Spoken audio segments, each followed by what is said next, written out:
There's a common misconception with how mortgage rates actually move.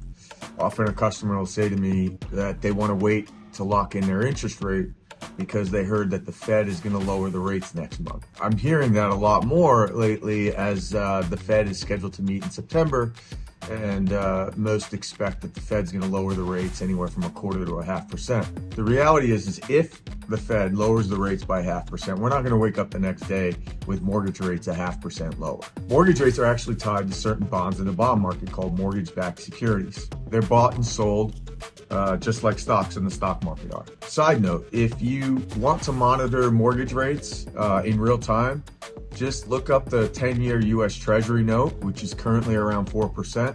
Add 2.7%-ish on top of that, and that's where you'll find about the average 30-year fixed rate mortgage. You want to think of mortgage rates like stocks in the stock market.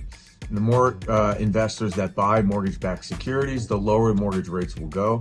And the more they get sold off, the higher mortgage rates will go. In fact, mortgage rates will actually do well when the stock market is selling off, like it did last Friday.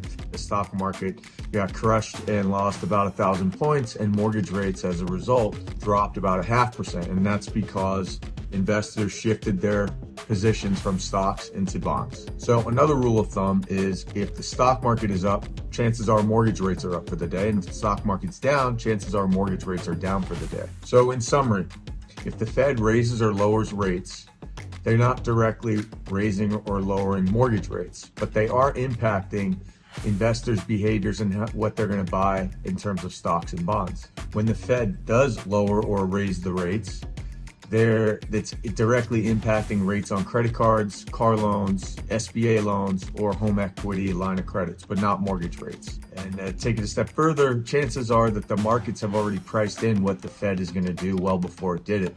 And chances are that the bond market's already priced in the expectation that the Fed will drop rates in September.